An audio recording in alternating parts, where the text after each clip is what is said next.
Vincent, je n'ai pas prévu de m'acheter des chaussures, même si c'est très tentant ici. J'étais en train de me mirer dans le glaçage. Alors, je vous l'ai dit, dans ce concept store au premier étage, c'est vraiment le temple du sur-mesure. Alors, justement, Sébastien, en ce moment, il est en train de prendre les mesures du pied de Geoffrey. Alors, vous êtes maître cordonnier ici. Alors, expliquez-nous le nombre de mesures que l'on prend pour réaliser un soulier sur mesure. Il faut entre 4 et 5 mesures pour faire un soulier avec un pied normal, en fait. Comme celui de Geoffrey. C'est ça, comme celui de Geoffrey, voilà. Alors Geoffrey, qui a un pied normal, expliquez-nous pourquoi est-ce que vous souhaitez avoir des chaussures sur mesure? Le choix du sur-mesure, c'est le choix de l'unique déjà, et puis la possibilité de personnaliser. Puis bien sûr, il y a le confort qu'on trouve nulle part ailleurs. Donc des questions d'esthétisme et de bien-être. C'est ça, exactement. Donc une fois que le pied a été vu sous toutes ses coutures, qu'est-ce qui se passe, Sébastien? On va retranscrire les données sur une forme en bois. Ah mais je la vois cette forme. Donc ça voulait dire que c'est le pied de Geoffrey en bois. C'est le pied de Geoffrey en bois. Voilà, sur lequel on va donc remettre les mesures exactes de son pied. On va dessiner la chaussure, faire un patron. Donc là on a tous les différents morceaux. Là la chaussure est décomposée devant nous. C'est ça, c'est les différentes parties principales de la chaussure. Il y en a combien en toute partie? En moyenne, la fourchette? 30, quarantaine, ouais, une trentaine, quarantaine à peu près, ouais. Une fois qu'on a monté la chaussure, donc après il y a les différentes techniques de couture. Explique-nous un petit peu. De montage, il y a un montage black, ce qu'on appelle le montage black, qui est ici, qui font des chaussures, sont des chaussures qui sont très fines, très légères. Et après on a un montage boudieur, très pointe, voilà.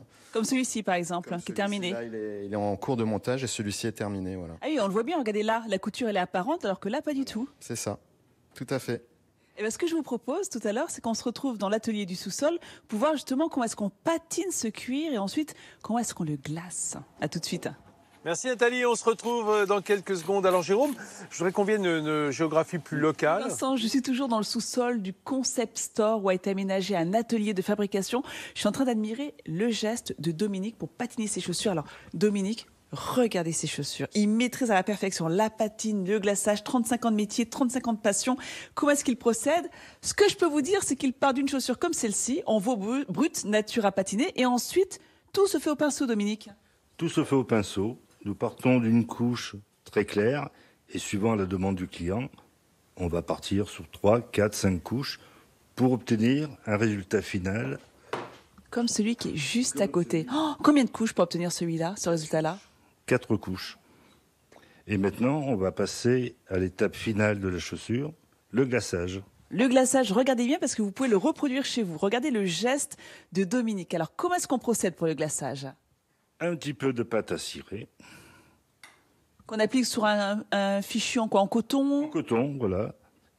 Et par mouvement circulaire, voilà. On frotte, on frotte, on frotte. On frotte pour bien cristalliser la pâte à cirer, la pâte à glacer, pardon. Et ensuite... Alors ça, j'adore. Pourquoi l'auriculaire, Dominique? L'auriculaire, parce qu'on prend une toute petite goutte d'eau qu'on dépose sur le bout de la chaussure. Et l'eau, qu'est-ce que ça apporte?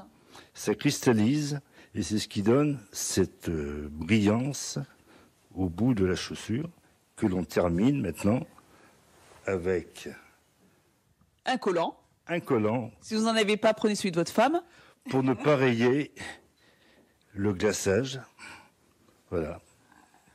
Et pour obtenir un résultat impeccable. Final qui donne. Je peux vous dire qu'on peut se mirer dans la chaussure de Dominique. Ceci. Dominique, ça coûte combien de faire une patine et un glaçage chez un cordonnier? Entre 80 et 120 €, suivant les couleurs que le client veut. Eh bien voilà, vous savez ce qu'il vous reste à faire si vous avez envie de sublimer vos chaussures.